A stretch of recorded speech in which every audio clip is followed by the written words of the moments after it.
once we fund the NCI, the bigger research that is required, out of which we can get the issues bedeviling cancer as a whole, shall be dealt with. Honorable Speaker, in the last 3 weeks, you saw there was a sample in Samburu where NCI partnered with the SHA. Just in a snapshot of just about 10 cases were realized within a short period of about an hour, cases of cancer. Meaning, Honorable Speaker, let's expand this request, make it open so that very many actors can make their input and we come up with an informed way on how to deal with the menace of cancer. Thank you, Honorable Speaker. You're the last one. Yeah. Thank you, Mr. Speaker. As a member of the Health Committee, I want to also add my voice, maybe ask Honorable Kimei, that what we are talking about here is a national crisis, and we are not challenging your ruling on two weeks.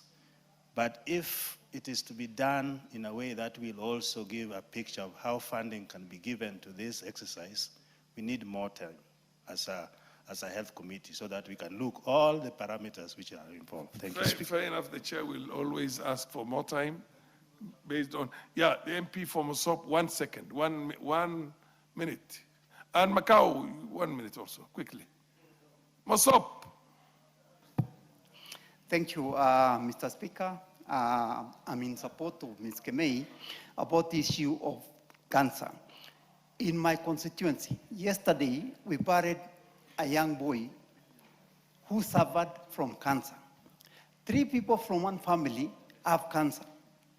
There is another person we are supposed to bury next week who died because of cancer. This has become a big menace. Almost 28,000 people die of cancer every year in this country. My request is for the ministry to actually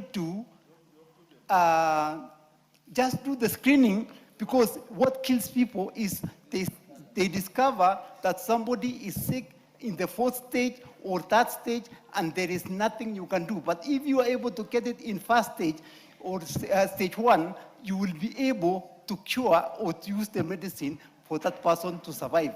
Otherwise, it is a menace. It is the 3rd largest cause of death in this country, and Ministry of Health has to do something about it. Thank you. Macau, 1 minute, please, so that we can. Thank you, Mr. Speaker, for this.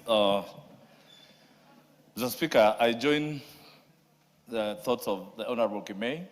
You join the long list of members of Parliament in this House who have raised concerns of the increasing cancer existing in this country. Mr. Speaker, when you listen to members of Parliament here, they are concerned because, as we are told, we don't know the causes of this cancer. But, Mr. Speaker, even if you go to agriculture, the inputs that we are using, we know some of the pesticides, insecticides that are finding their way to Kenya. We even have traces of DDT, which was banned many years ago. Mr. Speaker, again, for example, I come from Lower Eastern. When you look at the way Earth River, Tana, the way they are polluted, you need not ask where the cancer is coming from. However, Mr. Speaker, how I wish to convince you that sitting from the seat you are on, you invoke Standing Order 42A, that's 6B, read together with 25A, that we summon CSs of Agriculture, Environment, and Health to be here. Mr. Speaker, we have a lot of money in this country that can be allocated to cancer treatment, cancer research, because when you go to every district hospital, every level 4, 3, 2, level 5 in this country, you will find serious cancer patients from infants to old people. Mr. Speaker, I invite this House to visit any of the cancer wards in this country. And when we come back here, we will declare and force the executive to call for a national disaster, matters cancer. Because, Mr. Speaker, if we leave it like this, then we'll not be doing justice to this country, and our generations will be wiped out by this animal called cancer. I thank you, Mr. Speaker. Okay, Professor Nyikal. Professor Nyikal. Thank you, Mr. Speaker. Give a serious undertaking. And thank you for actually giving the space for members to comment. And cancer is a serious problem. And as I was saying, and that's what I anticipated, that this is something if you have to discuss and address seriously, we'll need more time.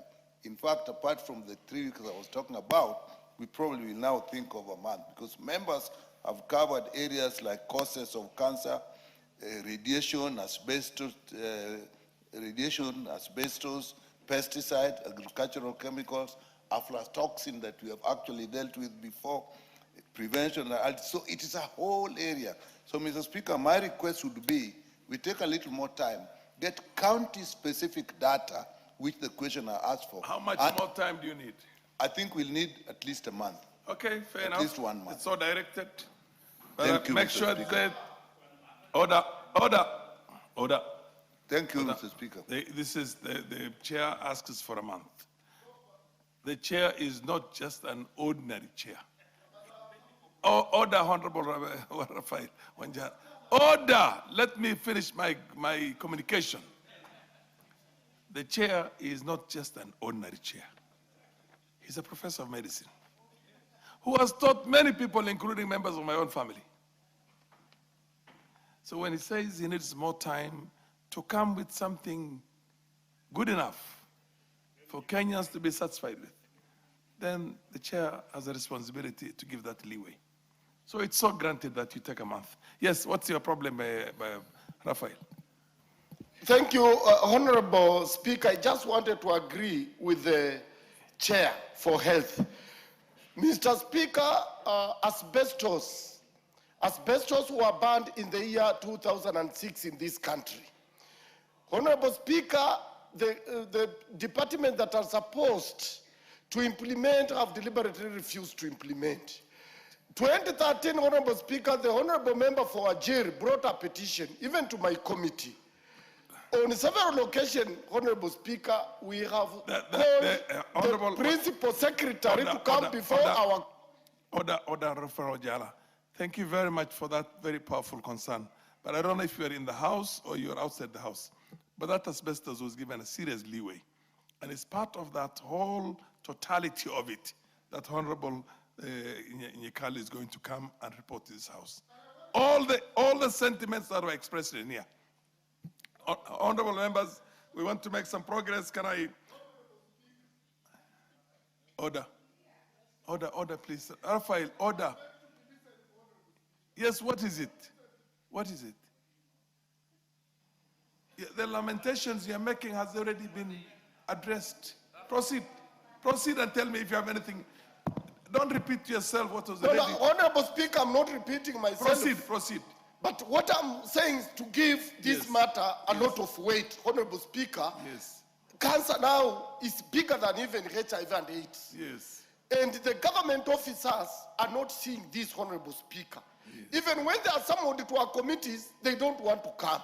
Today, we have issued summon to the Principal Secretary for Environment. And Honorable Speaker, I want to beg this House that now if he doesn't come, I will bring sanctions to this House so that this Principal Secretary for Environment is sanctioned, Honorable Speaker. That's all that I wanted. Very well taken. I'll promise you the chair will fully cooperate on that. Thank you. Fully cooperate on that. Thank you. Honorable members, I want to recognize the presence here today. Honorable Nyekali, I hope you get the gist of this thing. It's not just purely medical. You have to coordinate with the environment, you have to coordinate with the Ministry of Agriculture on pesticides and other carcinogenics. You bring us a comprehensive report. Thank you. Now, I want to recognize the presence in the Speaker's Gallery of Moody Awori School, Funyula,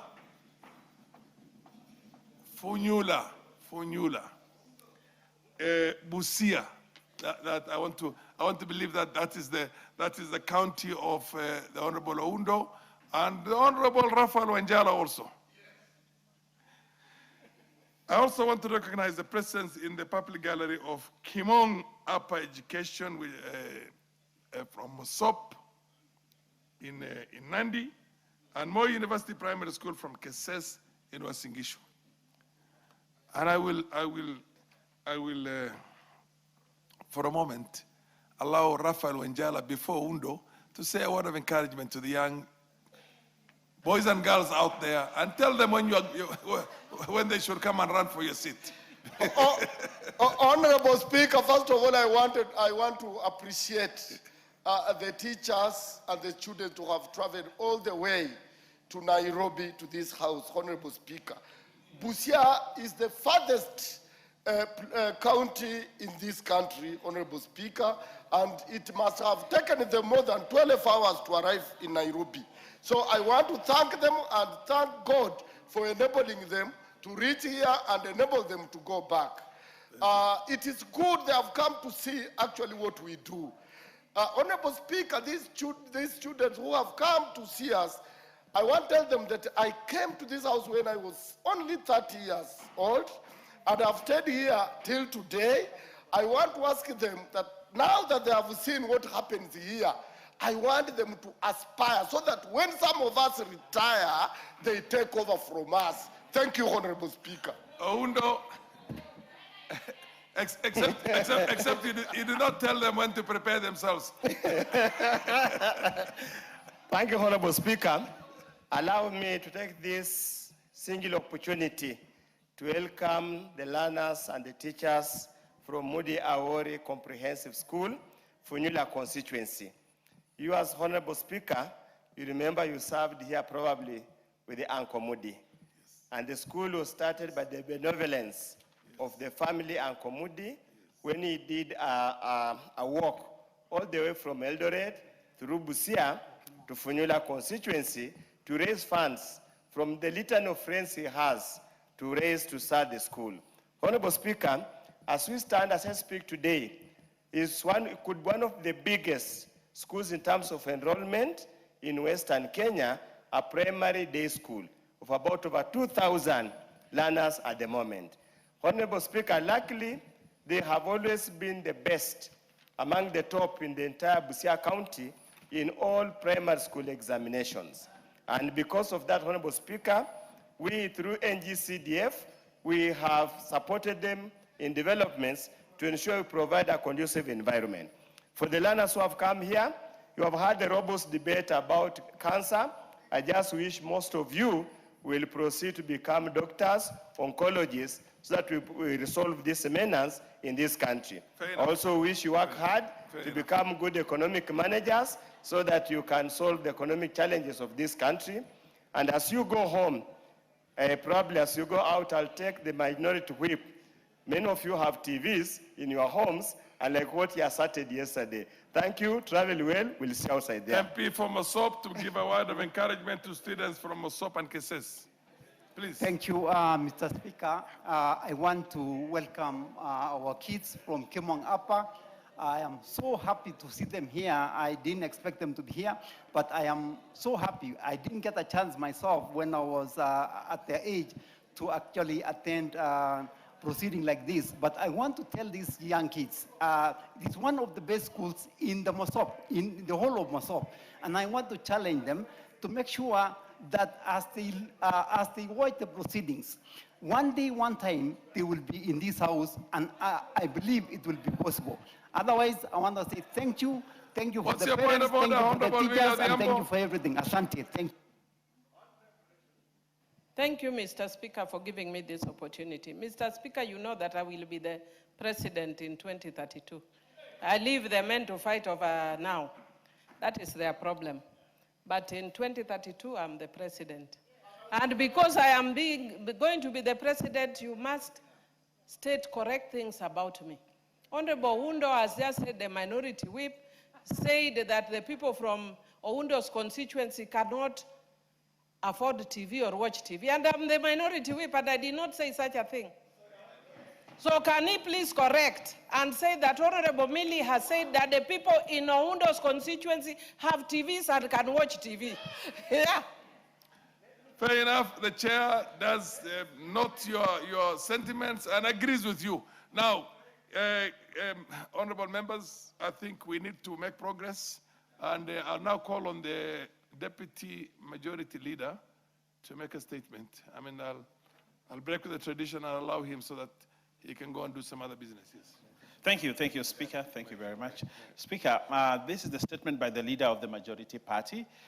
Pursuant to the provisions of Standing Order 44-2A, I rise to present the following statement on behalf of the House Business Committee, which met on Tuesday, 11th August 2026, to prioritize business for consideration during the week, and the business coming before the House in the next week. Honorable Speaker, with regard to business scheduled for Tuesday next week, the House is expected to consider the following bills at various stages, some of which are listed in today's order paper. A, second reading of the following bills: the Equalization Fund Appropriations Bill 2026 and the County Assembly Services Amendment Bill, Senate Bill number 334 of 2023. I think the Honorable Atandi is here for that today, and we need to quickly pass this bill so that it goes for appropriations and signed by the President. So those that come from areas that benefit from equalization can actually get their money. And I think the County Assembly Services Bill is ready. I think the lady from Nyamira is ready. The lady from Kisii. B, the Committee of the Whole House on the Equalization Fund Appropriations Bill, National Assembly Bill number 39 of 2026, if not concluded today.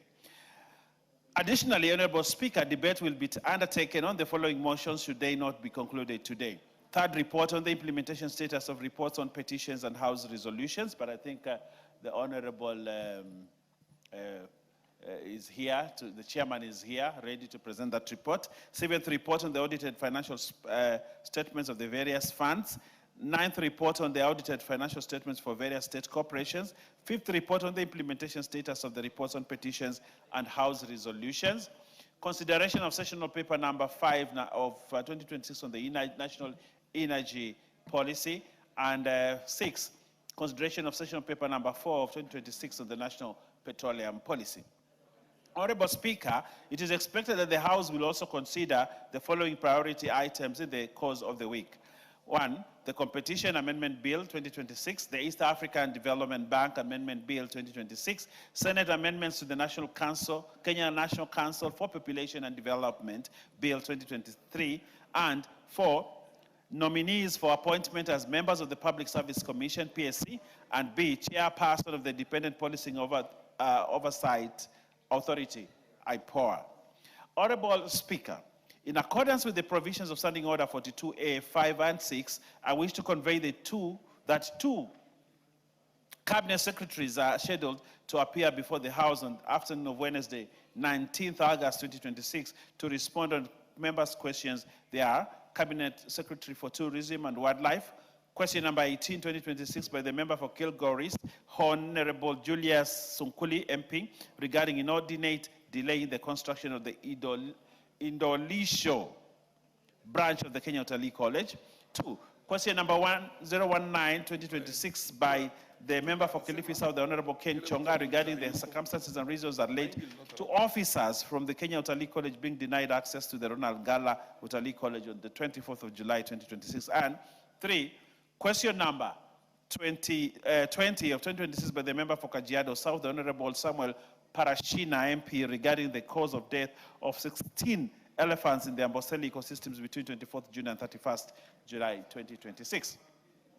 Cabinet Secretary for Education, question number 015-2026, by the member for Bahati, the Honorable Irene Joki, MP, regarding measures being taken by the Ministry to review and harmonize school reporting times in public learning institutions.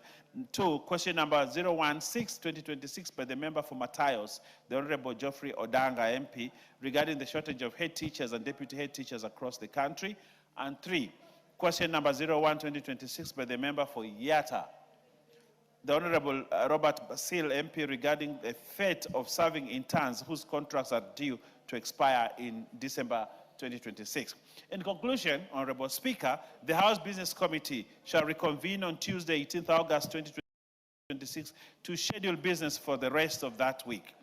I now wish to lay this paper on the table of the House, and as I do that, I want to request the Honorable Oundo to understand that what I said is that he has not been able to ensure there is electricity in his constituency, and because of that, there are no TVs. So let the people of Funyula ask their member of parliament.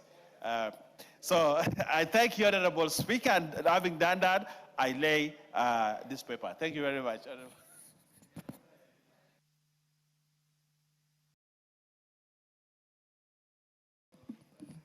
Honorable Speaker, Honorable MATIANG'I is being ridiculous and mischievous.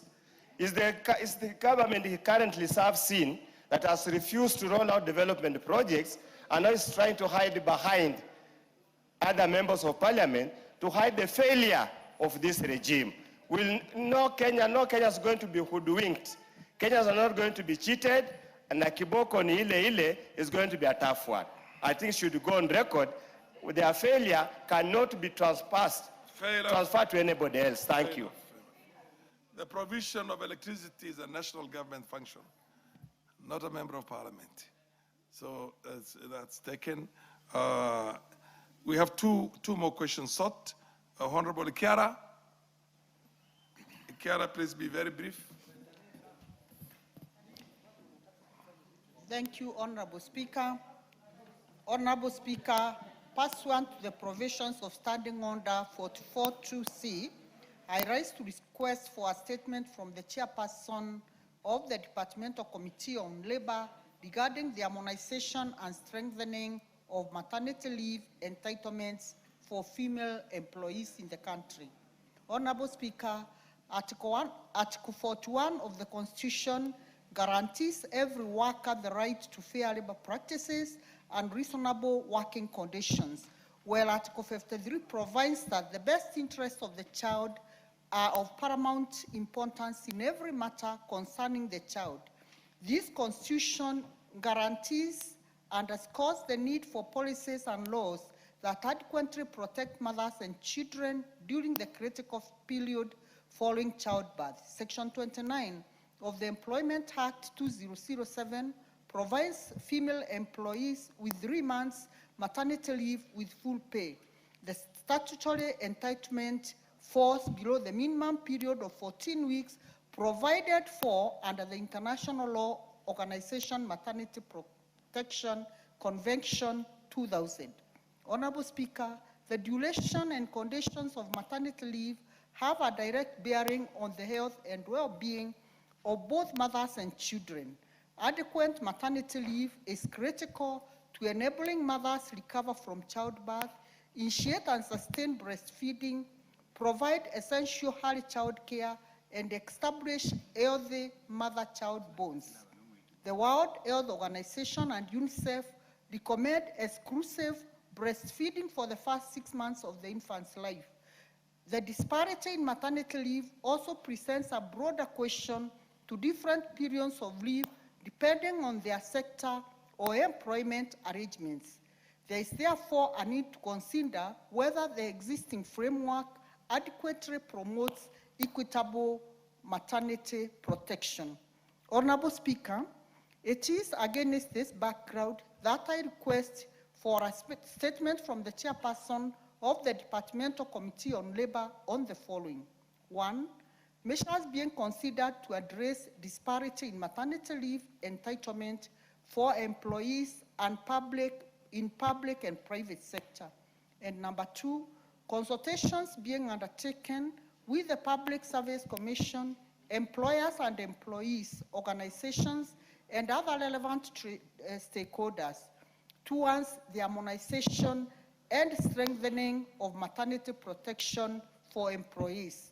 I thank you, Honorable Speaker. I need labor. Where's the chair for labor around? Where is the chair for labor? Who is a member? When you seek a statement, it's self-explanatory. I'll give you one minute, and we don't want to take all the time on this. Yes? Yes. Mazamzam. Asante sana Mheshimiwa Spika. Kwa kina mama ambao wanajifungua watoto, hata ukiangalia katika sheria yetu ya dini, mama anashurutishwa kuweza kumnyonyesha mtoto mpaka miaka 2. Mheshimiwa Spika, katika sheria ya kimataifa, wanawake wengine wamepewa ni miezi 6. Siku 120, Mheshimiwa Spika, lakini hapa unapata wengine wamepewa 120, wengine wamepewa siku 90, kwa hiyo inakingana sana. Mimi ningependa kusema kama mama Mombasa County, mtoto kupata huduma bora baada ya kuzaliwa, mama apewe kulingana siku ya kumnyonyesha kulingana na sheria ambayo imewekwa kimataifa, aweze kukaa na yeye nyumbani, aweze kumjua ili wakati akimwacha akirudi kazini atakuwa amemtengezea mazingira mazuri ambayo mwingine aweza kumwangalilia nyumbani. Asante sana Mheshimiwa Spika.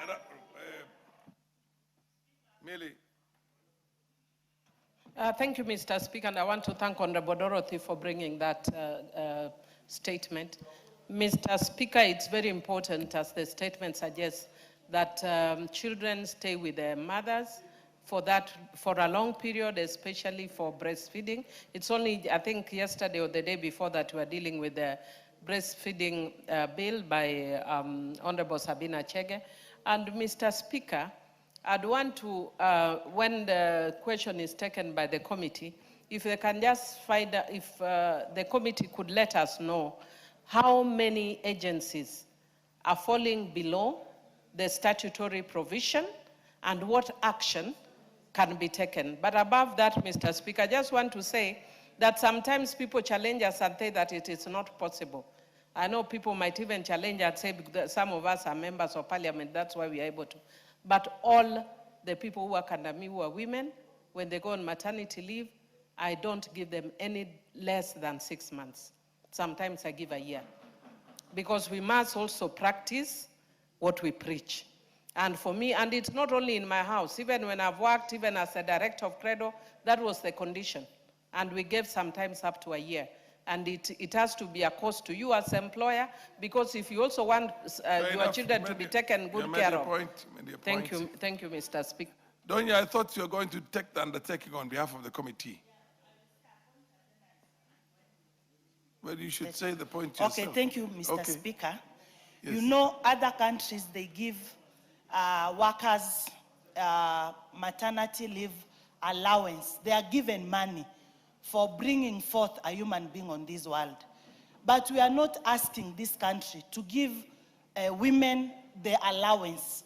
We are asking they get the correct time to rest with their babies, to breastfeed, to bond, to do some activities with the baby. And above all, there is nothing bad like having any disparity in leave days, Mr. Speaker. As a member of Labour Committee, we will commit ourselves to give the feedback in 2 weeks, and we will consider this to the latter, Mr. Speaker. Thank you. Last one, Dawood. Thank you, Mr. Speaker. Mr. Speaker, I agree with Honorable Modoni's request. Mr. Speaker, the committee should even look at paternity leave so that it aligns with the maternity as well, so that it is structured. Thank you. Okay, Donya, how long, order? You want, how long do you need to come with it's a comprehensive thing, it's harmonization.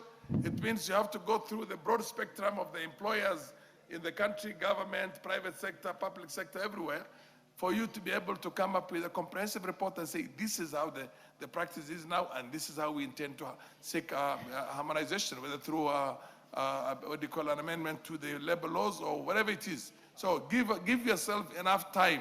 Don't say 2 weeks and then you end up coming back and saying we need more time. Okay, Proceed. Mr. Speaker, if you had not mentioned about the complexity of the matter, I could have even told you this one, if women sit down, we'll give you a response in 2 days, Mr. Speaker, because we know what we are going through. We are practical. This is not theory.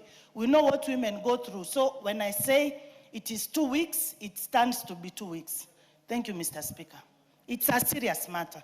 When you look at the question, it's not your emotional aspect here. The question says harmonization.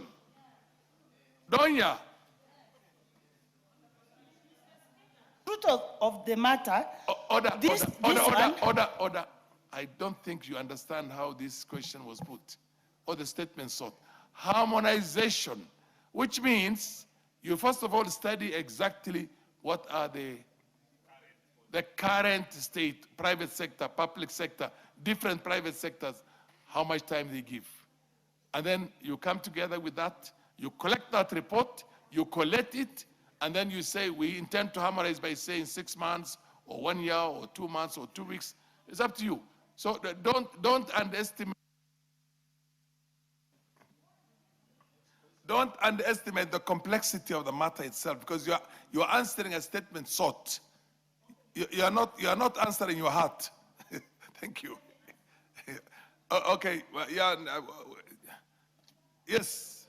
Proceed, my dear lady from the Ma area, from Samburu, if I'm not wrong. Thank you, Mr. Speaker, for giving me this chance also to contribute on the issue of the breastfeeding and the leave allowance for the mothers. Mr. Speaker, this is really a very serious matter that needs to be given a lot of attention, because during delivery, mothers really go through a lot of difficulty. It's not all deliveries that are easy. And even bonding with the children, they need a lot of time. Mothers need to recover, they need to take time to heal, they need even to get their bodies come back to be able to work well. So they need to be given enough time as being proposed by the member who has just read the statement. So this serious issue needs to be discussed in depth, not only by the women, but by even all the employers in this country. They need to look at the legislation, and this must be clearly put into our legislation such that if an employee employs a woman or a lady, and it happens that a lady gets pregnant, they need to be taken care of when she's pregnant. They need to be given enough time during delivery. Enough time, we are proposing 6 months and beyond, so that they can get time to heal and to be able to regain the energy to be able to come back and deliver and give back to their work. Secondly, even the institutions, after the women have given birth, Mr. Speaker, our institutions need to consider these breastfeeding women, because sometimes some come to work even carrying their children. And if even getting a place to sit and breastfeed their children is a problem. So we need all the institutions, including even Parliament, to have a special place, set a special place for breastfeeding of our children, so that those ladies who deliver can even continue breastfeeding their children after the expiry of their maternity leave period, so that we can take care of the children well and take care of our mothers. Thank you, Mr. Speaker. Fair enough, fair enough. I'll give you an opportunity. Just relax.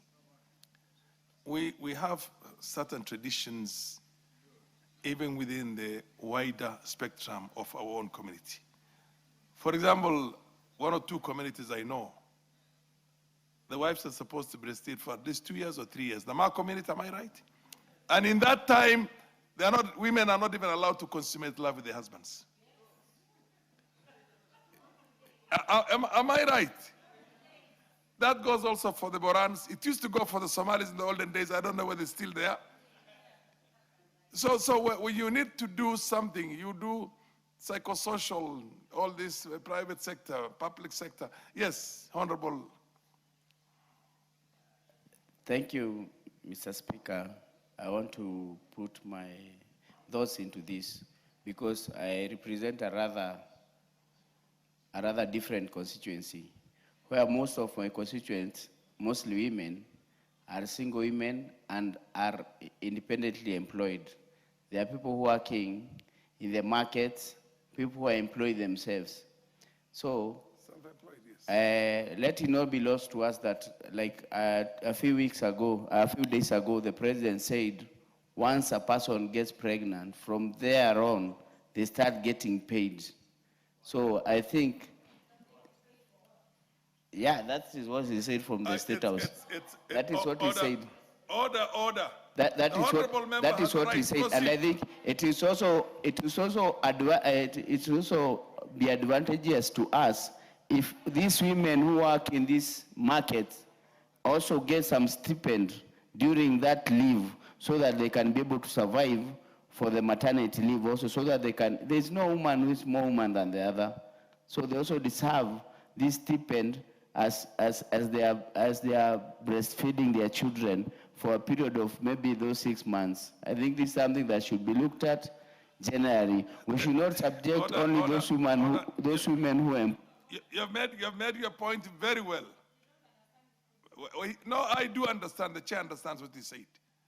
You are talking about maternity leave for people who are order. People who are in gainful employments. How about the ones who are self-employed? How about the ones who are casuals?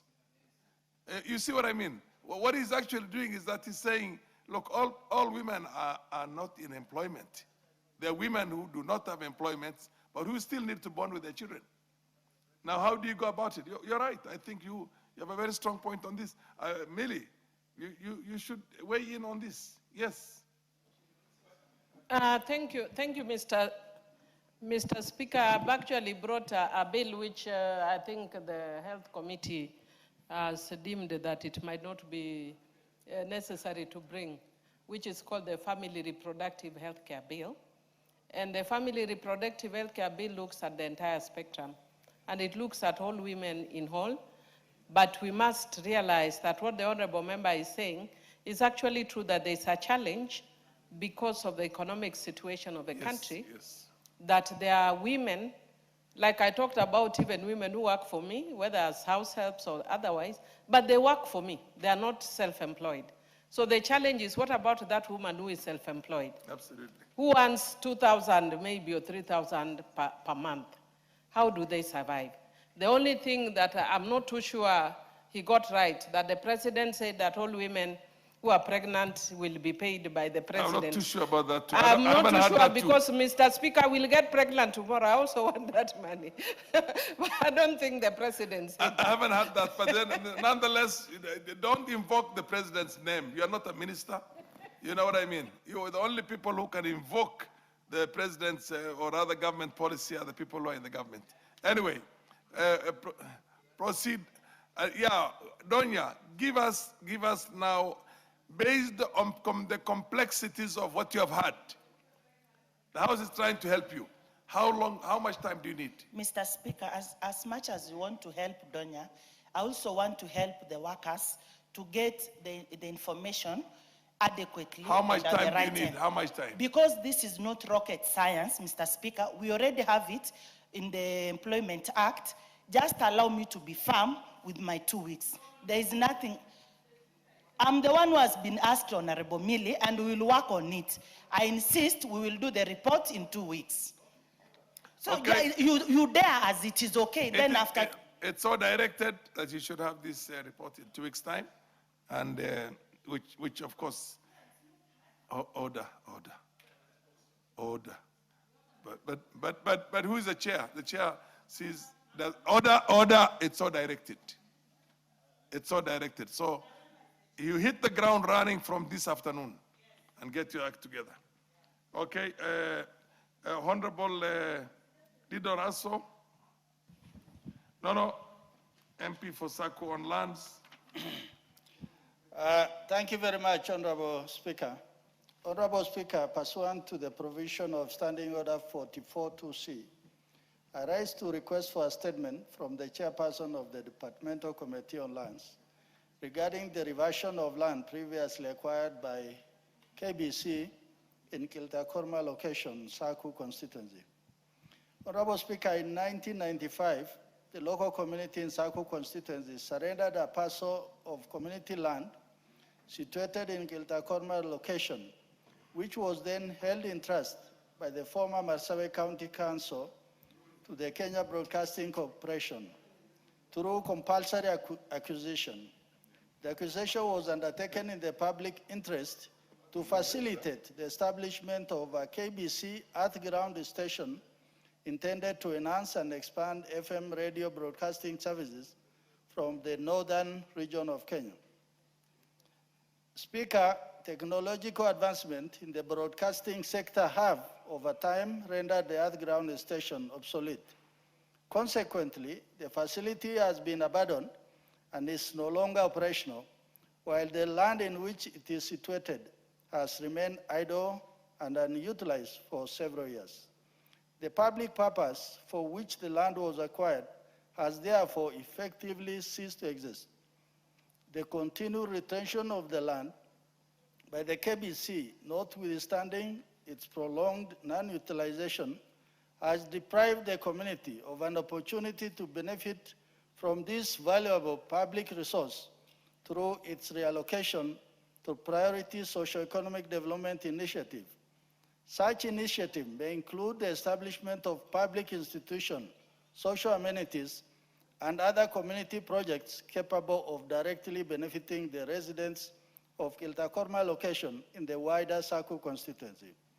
Honorable Speaker, it is against this background that I request for a statement from the chairperson of the Departmental Committee on Lands on the following: the legal status, acreage, and ownership particulars of the land acquired in 1995 by KBC in Kiltakorma location, Saku constituency.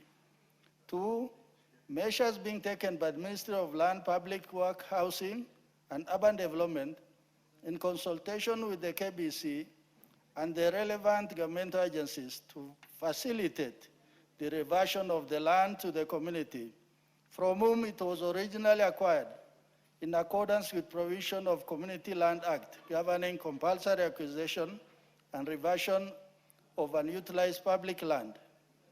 And 3, the timeline within which the government will conclude the process of reversing the land in the community, to enable its utilization for priority public and community development projects. I thank you, Honorable Speaker.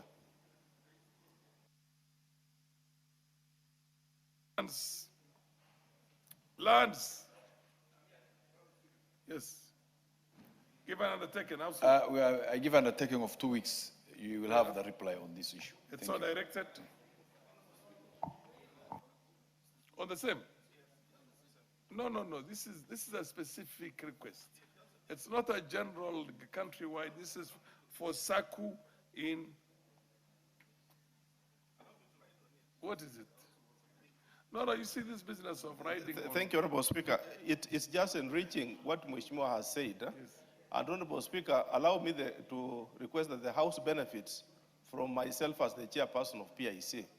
Where I sit, Honorable Speaker, while he will be doing the report, let him also include if that property has ever been attached, Honorable Speaker, in terms of it having been used by KBC to secure any loan, Honorable Speaker. KBC? Yes. Secure a loan? Yes. So let him also go a step further to make sure he also unveils it to the House. It is free of any encumbrances? Yes. Okay. Thank you. You have had that, Honorable member for retired major. Take note of that. Yeah, what's your, yes? Thank you, Mr. Speaker. Riding on what the Honorable Member for Saku has said, Mr. Speaker, Kenya Broadcasting Corporation has got land all over the country. And in each main center, in each town, be it Kitale, Mombasa, Mr. Speaker, some of these, like the one in Kisii town, actually is now moribund. There are people doing mitumba from the premises. And honestly, we believe that some of these assets should just be returned to government. I mean, we have gone digital. Look at Royal Media. They are just on 3-4 floors here in Hurlingham, but you can hear them out in Australia. So you wonder why Kenya Broadcasting Corporation needs all these parcels of land, which they are not using, Mr. Speaker. Fair enough. Thank you. Take a note of that. Yes, Honorable KJ. It is a real concern that the General Honorable Russell raises, and it's also a great comment that is coming from the House. But Mr. Speaker, I must notify this House that as we speak today, the Kenya Broadcasting Corporation is in a process that is undertaking a good survey of what that agency has been in the last 50 years. And there is even a cabinet paper that is being processed as we speak on how to deal with the lands that are across the country. And Mr. Speaker, if anyone did a diligent observation, they will realize that there has been reclamation of land that had been encroached onto. But more importantly, for taking the debate forward, Mr. Speaker, the plan is to ensure that the land that KBC has first benefits the corporation up to and including the retired members of staff and other people who have worked for KBC who are owed to the tune of billions of shillings by the agency that is also crippling the core function of the broadcaster. But even more importantly, the treasury, the presidency, and even this parliament are taking the steps of modernizing KBC, but it will take for us to first take stock of all the assets that they have. Even the affordable housing projects, Mr. Speaker, are also coming into some of the lands that KBC is not utilizing. So with the modernization of KBC, the rationalization of their staff, and the working on legacy problems at KBC, some of these land issues shall be sorted for good. I thank you, Mr. Speaker. Okay, let's go to the next thing, which is the responses that were sought. Yeah, for agriculture, I am made to understand that the lady who asked this is not around. So the response or the statement of the response itself will be made available to her and the House at a later date. The same also happens to be the case with, is Honorable Machua Waidaka MP around in the House? No, he's not around, so you better wait until, I defer this until. Okay, table the statement. Table the statement.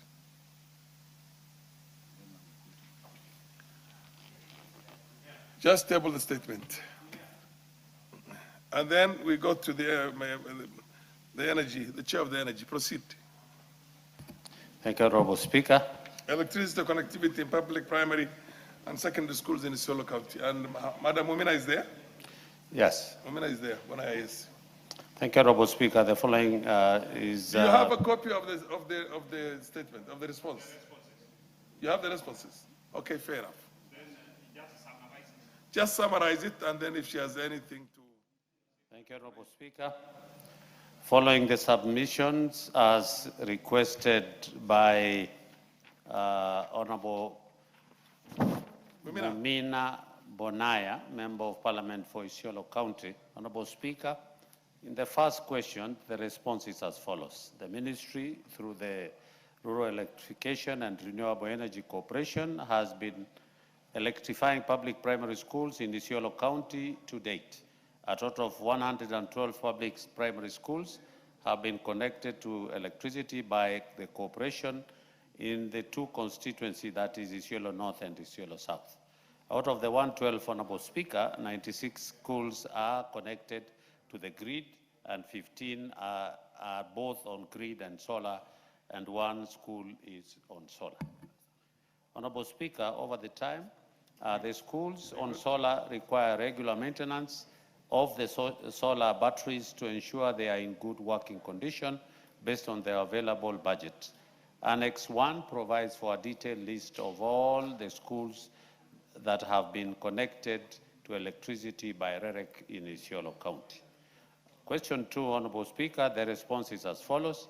The government through REREC continues to implement the Solar for Schools and Solar for Schools maintenance program to provide reliable electricity to public learning institutions located in areas where grid connectivity is unavailable or require system enhancement.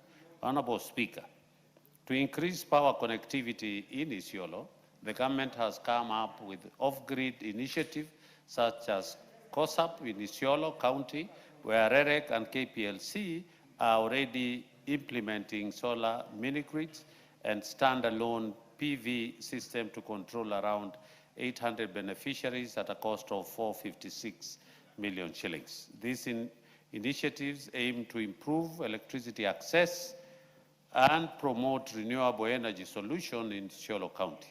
KPLC is installing a standalone PV system in public facility, and REREC is installing 5 mini-grid systems as indicated on Table 1 below, which will be completed by September 2026. Honorable Speaker, the table 1 indicates the COSAP mini-grid and standalone solar in Isiolo County, which are 12. Honorable Speaker, these interventions are intended to improve the reliability of electricity supply in schools and support implementation of competence-based education through enhanced access to digital learning infrastructure. Honorable Speaker, question number 3, the response is as follows. The Ministry of Energy and Petroleum through REREC continues to identify and plan electrification projects for public learning institutions across the country, subject to the availability of budget allocations. Currently, 17 public schools and secondary schools in Isiolo County have been identified and are included in cooperation planning database for future electrification. Honorable Speaker, implementation of the remaining identified schools electrification project will be undertaken progressively based on the availability of funds under future government budgetary allocation. The new schools that are identified in Isiolo County from time to time will be considered alongside other public facilities subject to availability of budgets. Honorable Speaker, in addition, over time, the number of new public schools being established kept on increasing throughout the country. Hence, cooperation has continued to lobby for a dedicated budget line for electrification of public institutions, including secondary schools and primary schools, TVETs, community water projects, among others. Honorable Speaker, I beg to respond.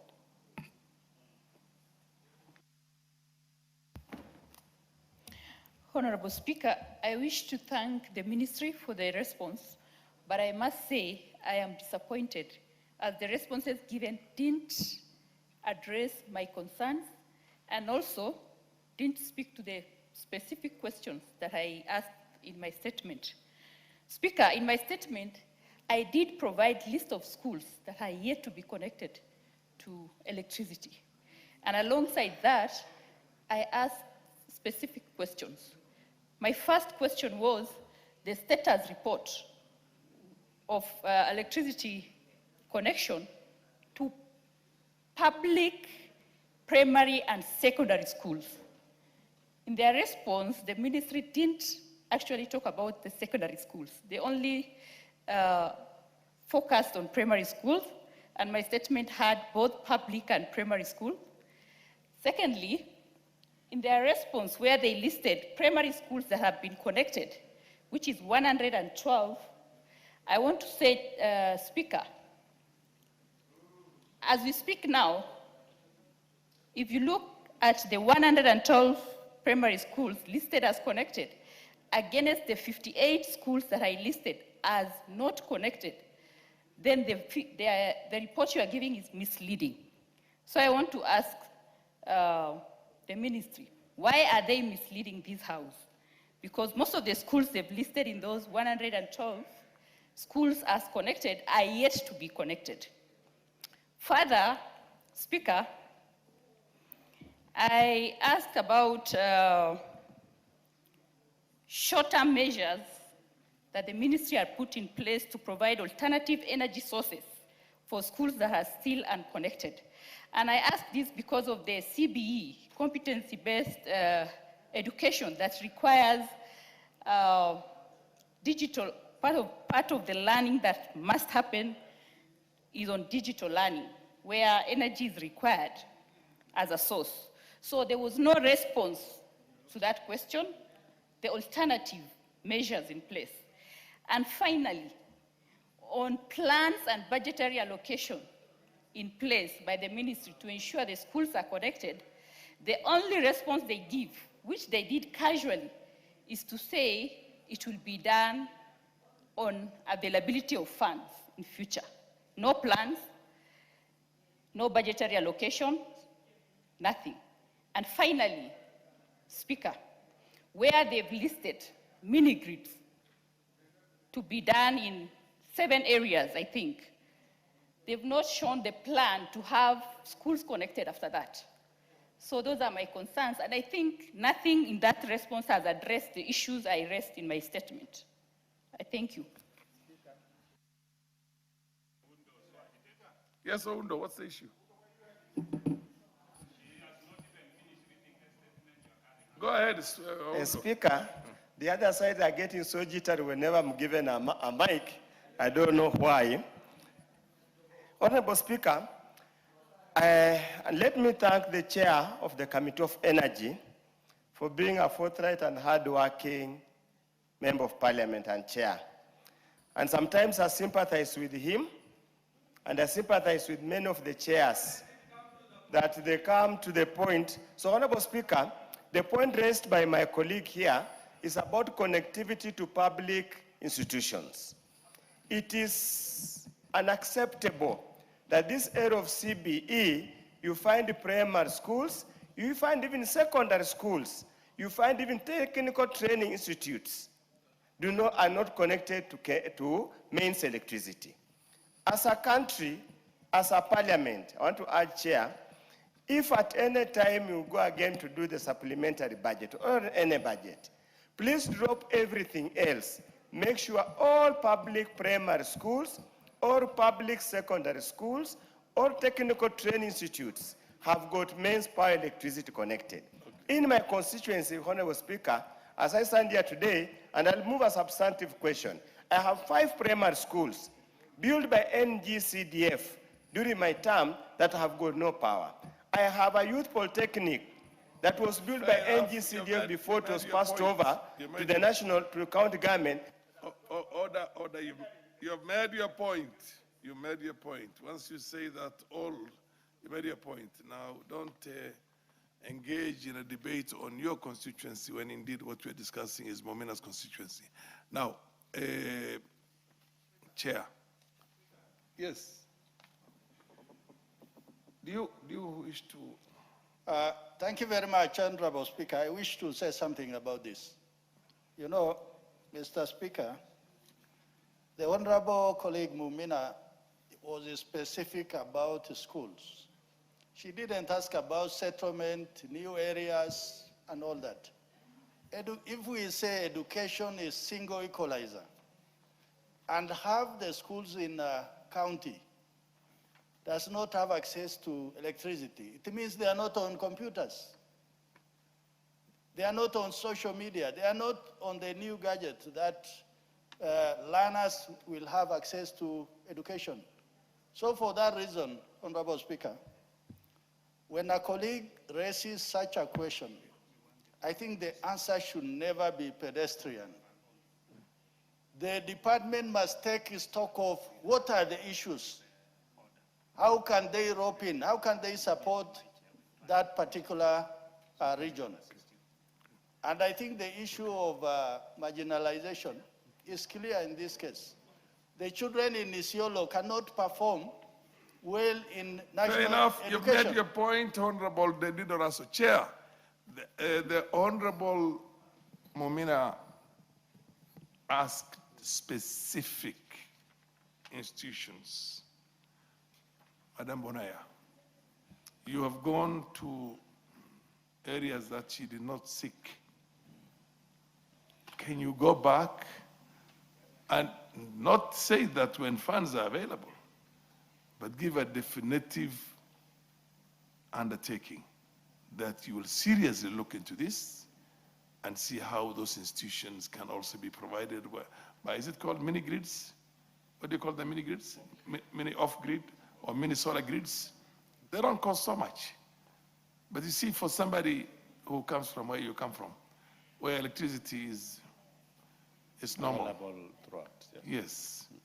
And Honorable Speaker, somebody coming from Momina's constituency and my constituency, where electricity, children have not seen electricity for more than half of the constituency all their lives.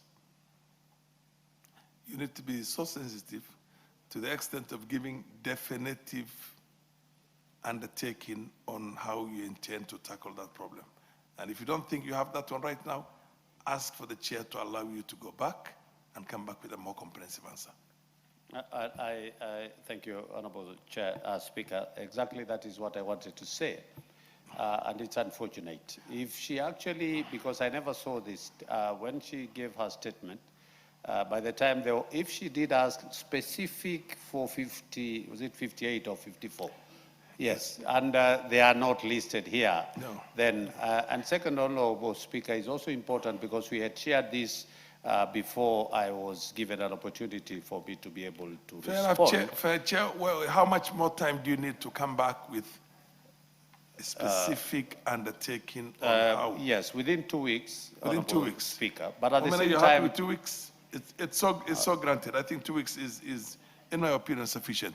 So it's directed that you come back with this answer in 2 weeks' time.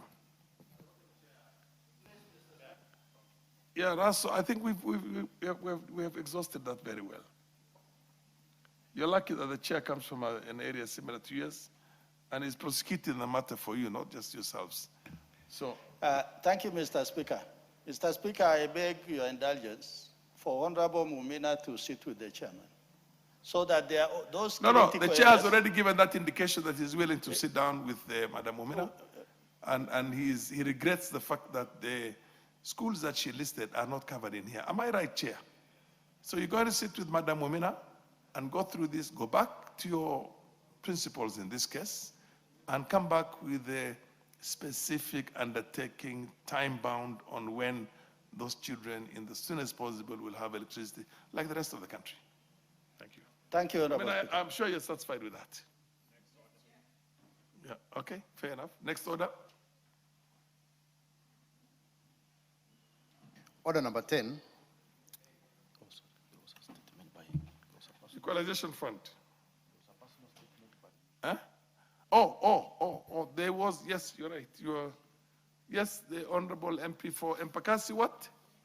Starehe here. Starehe. City Center.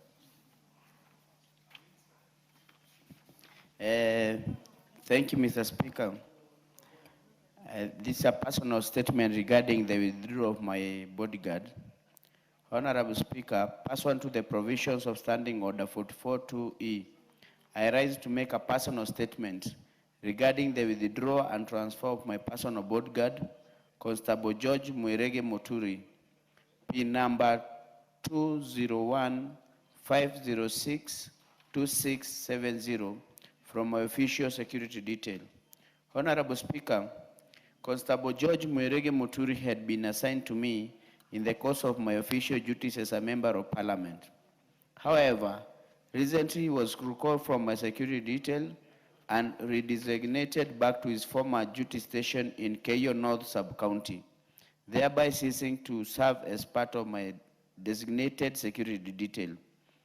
Honorable Speaker, I'm particularly concerned that the recall and transfer of the officer was effected on the 8th of July 2026 during the heated campaigns of the Ol-Kalau constituency by-election.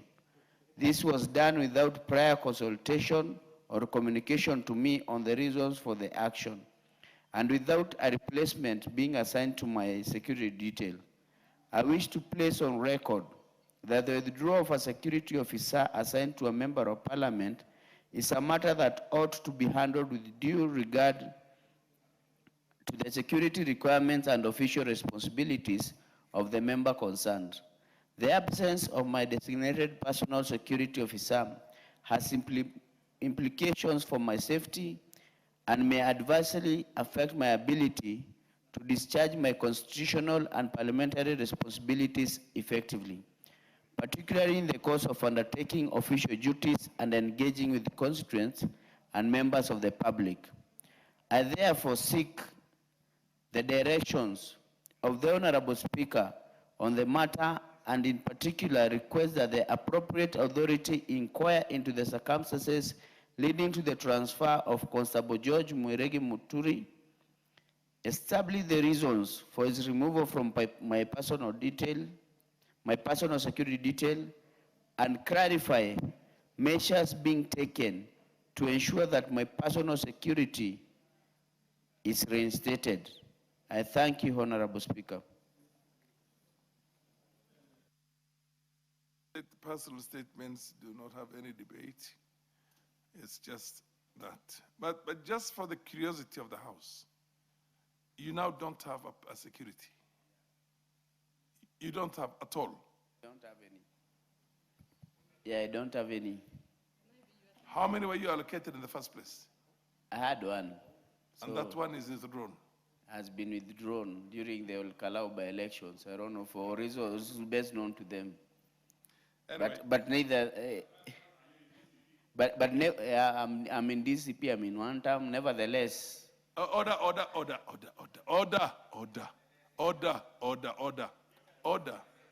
Zimayo. Order.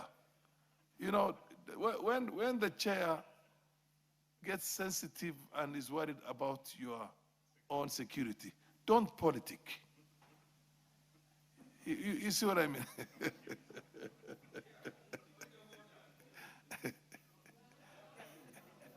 You cannot have a point of order, you cannot have any debate, you cannot raise anything. It was just for the curiosity of the chair. This chair was order.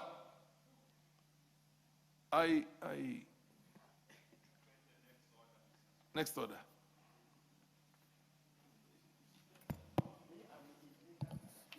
Order number 10, the Equalization Fund Appropriation Bill, National Assembly Bill number 39 of 2026, second reading.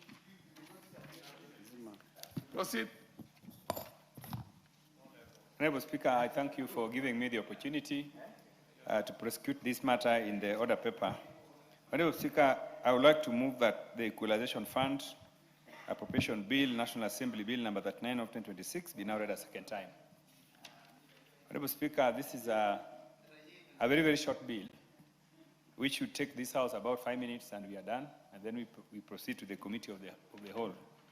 Honorable Speaker, the House, having approved the allocations to Equalization Fund with the budget estimates, it is now the turn of the House again to give the government powers and authority to withdraw the required funds for implementation of the programs that are outlined in the bill. Honorable Speaker, the bill proposes Kenya proposes to appropriate 10.25 billion for the 26-27 financial year, representing 0.5% of the audited national revenue for 2022-2023, which was 2,050,000,000,1, as mandated by the Article 204 of the Constitution. Honorable Speaker, this allocation is consistent with the Division of Revenue Act 2026 and the financial year 2026-2027 budget estimates, which were approved by this House in June. Honorable Speaker, the fund is established under Article 204, sub 2, to progressively uplift marginalized areas to the level of development enjoyed by the rest of the country, under the provision of basic services, water, roads, health facilities, and electricity. And under Articles 204, sub 4, and Article 216, sub 4, the Commission Revenue Allocation is mandated to identify marginal areas and publish criteria for such identification. Honorable Speaker, just to inform members that this is the formula which we are applying in this bill is a new formula which was developed by the Commission Revenue Allocation. Honorable Speaker, for members who come from Northeastern and who may be in the House, we have been having difficulties, convincing members that this is the new formula should obtain. And the reason being, Honorable Speaker, that this new policy, we call it the second marginalization policy, has identified about 1,424 marginalized sub-locations across 34 counties and in 107 constituencies using a deprivation index constructed from indicators of access to safe water, sanitation, electricity, and school attendance. This index forms the basis for sharing funds from the Equalization Fund. Honorable Speaker, most members have argued that the intention of the Equalization Fund was not to distribute these resources to sub-locations, but indeed this fund was supposed to actually be used to put in place infrastructure in most cases, the northeastern parts of the country. Actually, from my understanding, and because I was also alive when the Constitution was being drafted, my opinion was that this fund was supposed to serve to uplift those areas in northeastern. But it has come to a situation where, Honorable Speaker, even in regions like Central Province, Nyanza, you find that there are areas that have been classified as marginalized. And this is some of the issues we are having with the members from certain areas who think that this formula should not obtain. Honorable Speaker, the total allocation of 10.25 billion, 307.52 million is reserved for secretariat recurrent expenses. being not more than 3% of the total allocation as provided under the PFM Act. The balance of 9.94 billion is allocated for development expenditure based on the deprivation index. Honorable Speaker, the development allocation of 9.94 billion is distributed based on the allocation factor assigned to each marginal area under the second marginalization policy. The bulk of the funds are directed towards arid and semi-arid areas, with Turkana receiving the largest share of 1.13 billion, followed by West Pokot with 1.01 billion.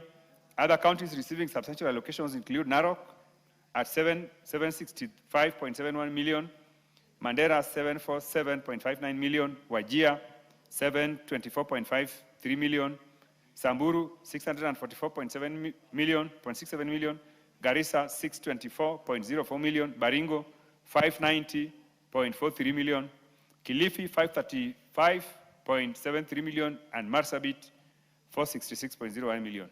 Honorable Speaker, this pattern indicates that the majority of marginal areas are situated within these 9 counties. Honorable Speaker, the committee has noted several concerns. First, the identification of 1,424 marginal areas has resulted in excessive fragmentation, with some counties receiving as low as 6 million, giving rise to numerous micro-projects that may not achieve the fund's constitutional objectives. Honorable Speaker, can you imagine a county has been allocated 5-point-something million, and that 5.9 million is supposed to help in bridging the marginalization gap? I think this is what we are saying, Honorable Speaker, that this really doesn't make sense. And if we really want to uplift these regions, then we must have another formula which is going to really, allocate proper resources for the changes, for the areas to be, marginalization to be addressed. Honorable Speaker, secondly, the committee knows that CRA is currently developing the third marginalization policy. However, the first and second policies adopted entirely different methodologies for identifying marginalized areas and allocating resources, leading to frequent changes in beneficiary areas and fluctuating funding levels. This inconsistency has made it difficult to assess the fund's long-term impact and has created uncertainty in project planning and implementation. Honorable Speaker, the House, we must urge CRA to develop a consistent and predictable framework for the third policy, ensuring continuity and enabling meaningful evaluations of whether the fund is meeting its constitutional objective of improving the quality of life in marginal areas. Honorable Speaker, concerns persist regarding the potential duplication of projects under the Equalization Fund appropriations with those implemented by county governments in the 34 beneficiary counties. To maximize impact and ensure efficient utilization of resources, closer coordination between the Equalization Fund Advisory Board, implementing agencies, and county governments is essential so that projects complement rather than overlap. Honorable Speaker, this is a concern that some of the projects that we have captured here are also being implemented by the various counties where they are situated. And this is getting overlap. So we need to find a way in which this advisory board, fund board, will work closely with the counties to ensure that there is no overlap. Honorable Speaker, notwithstanding the challenges, the committee recommends that the bill is passed without amendments. This is because the total sum of 10.25 billion set out in the bill is consistent with the allocation made to Equalization Fund under the both Division of Revenue Act 2026 and the budget estimates for the year 2026-2027 approved by this House in June. Honorable Speaker, as I said, the bill is very short. If you have a copy of the bill, you will see the allocations captured per county, with per constituency and per sub-locations.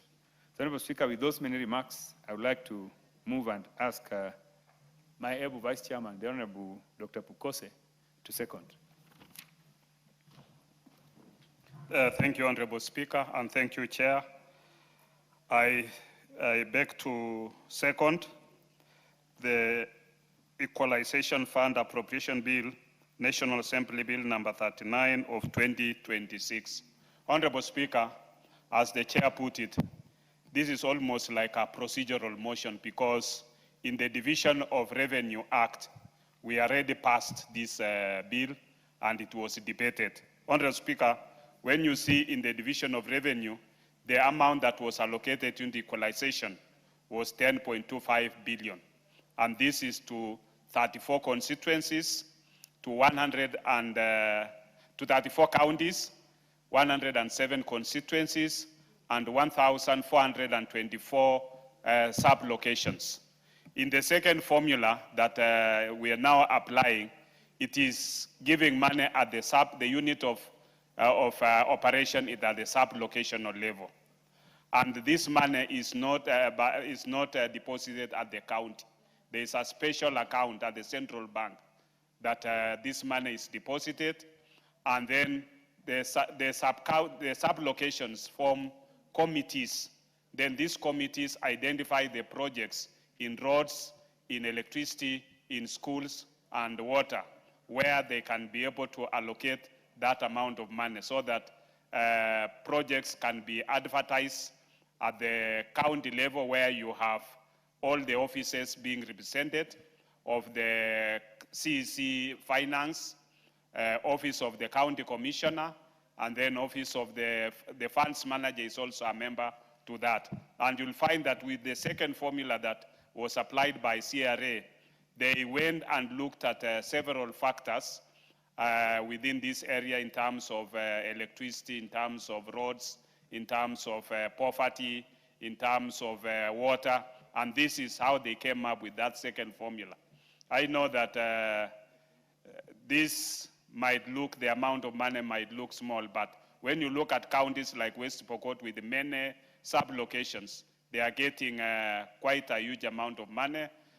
You look at Tiati is getting almost 400 million. And when you compare this amount of money with even what we get in CDF, this is money enough that can make a really serious change within those areas. The only challenge is when you find counties trying to play some tricks by naming or doubling, or let's say once a project has been identified, the county wants to add even some money, which might not even go into implementation of that project. I think that's where our problem is.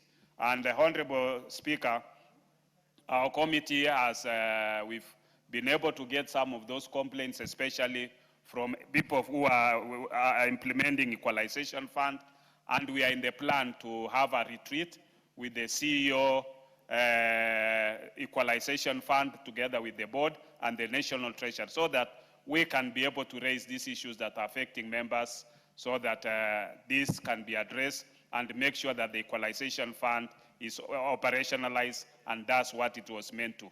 So far, equalization fund has received only, this is the third disbursement. The first was 2021, then another disbursement 2023, and then now this 2026. So with those few remarks, Honorable Speaker, I beg to second.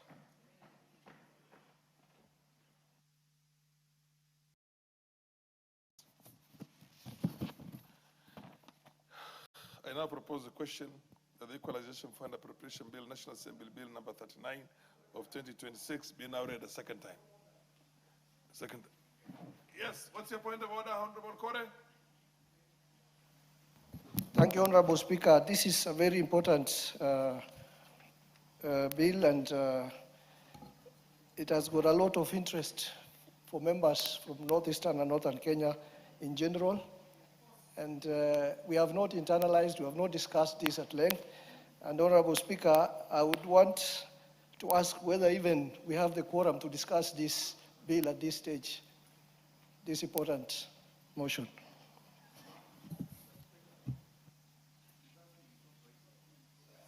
So you raised the quorum question.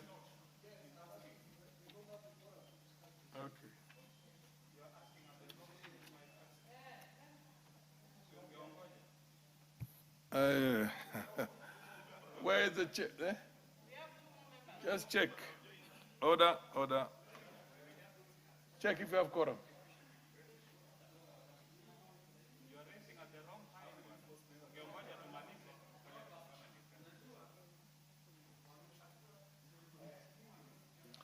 We don't have quorum, eh? Ring the quorum bell.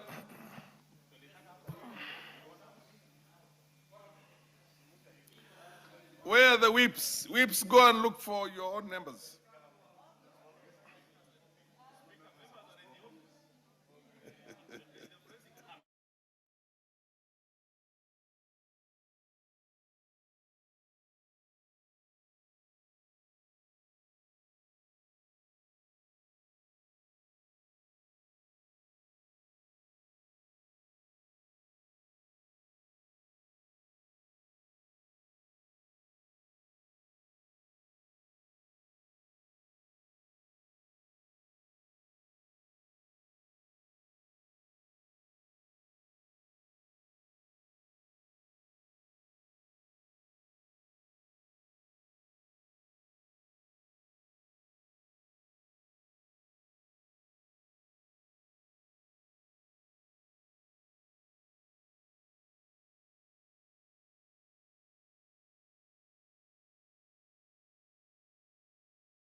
This is pursuant to provisions of Standing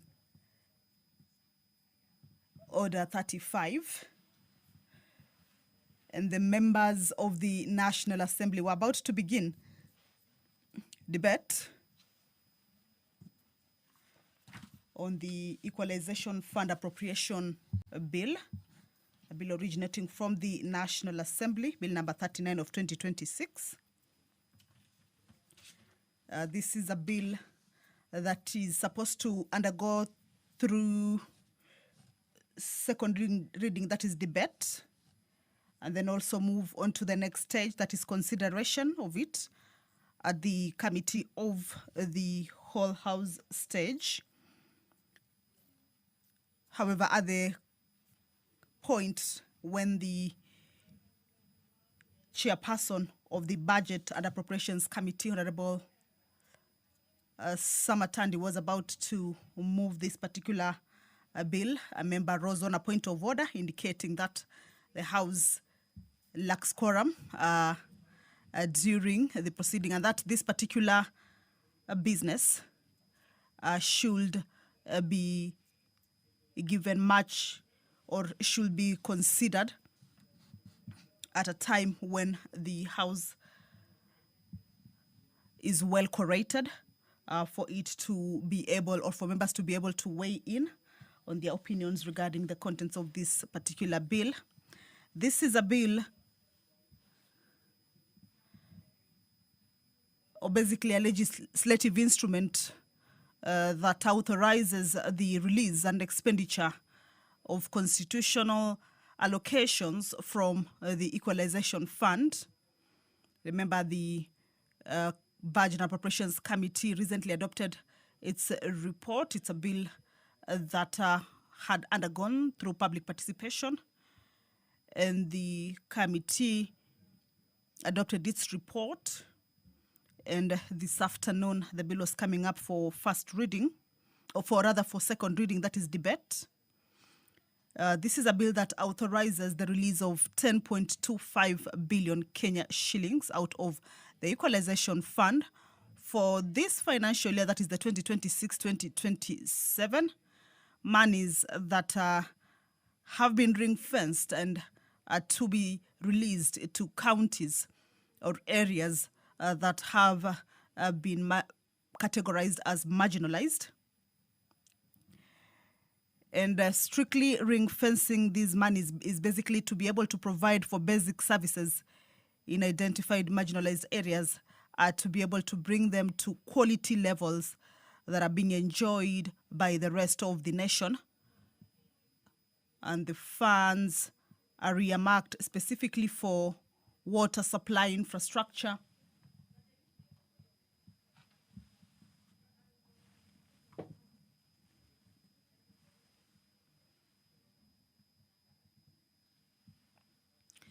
also have been earmarked for road network improvement, health facilities and equipment,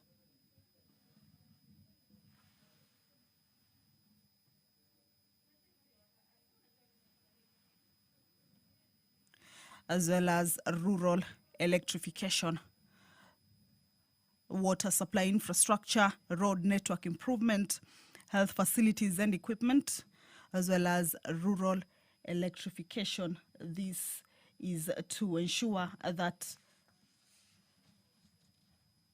these services reach the marginalized areas to the extent that is necessary to bring the quality of those services in those areas to the level generally being enjoyed by the rest of the nation. So this particular bill proposes a legal framework for the issuance of the monies out of the Equalization Fund to the county governments in which these marginalized areas fall, for the provision of these crucial basic services. Remember, it is not to all counties, however, to various counties where these areas that are termed as marginalized, or where these services are deemed fit to be able to reach and enable the areas to be able to get these essential services, same as other areas of the country or other parts of the country shall get. Some of the counties include areas in West Pokot, that is Kacheliba, Kapenguria, Pokot South, Sigor. In Wajir, there is Eldas, Tarbaj, Wajir East, Wajir North, Wajir South, Wajir West.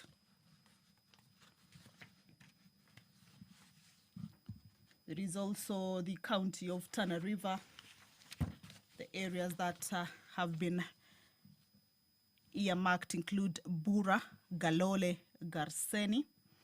Taita Taveta also shall be receiving monies in the areas of Taveta and Voi. Siaya County, there is Bondo, Gem, Rarieda. Turkana County, there is Loima. Turkana Central, Turkana East, Turkana North, South, and West.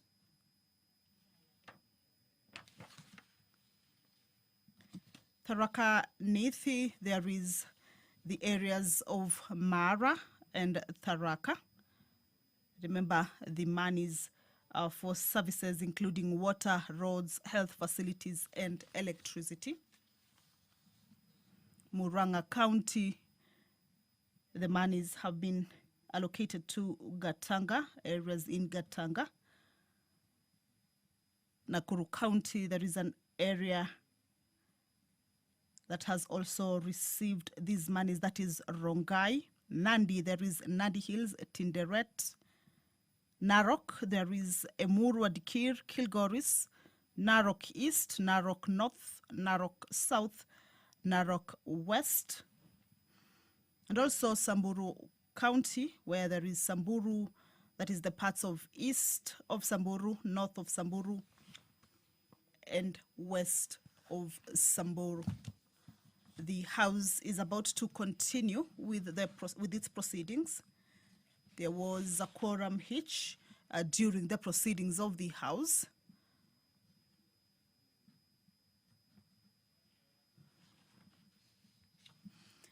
And the Speaker has directed that the quorum bell, of course, be rung, of course, to inform members of the National Assembly that their presence is highly required inside the chamber for the House to be able to continue with the consideration of the business that had been, rather has been set out to be considered during this afternoon sitting. And before the point of order,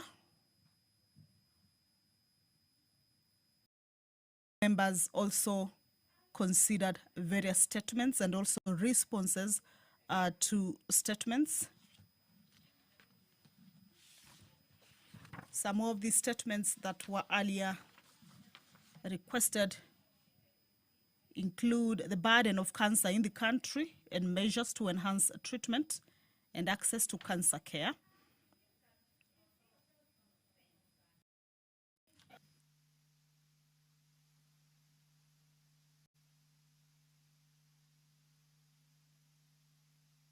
Honorable members, order. Order, honorable members, order. Wangwe, order. Take the nearest seat. Murugara. Take the... Rosa Buyu.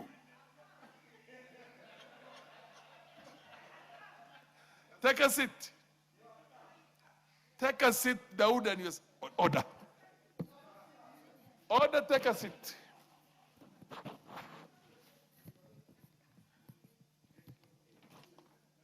Honorable members, the time being 17:35 p.m., this House stands adjourned until Tuesday, the 18th of August, 2026, at 2:30 p.m.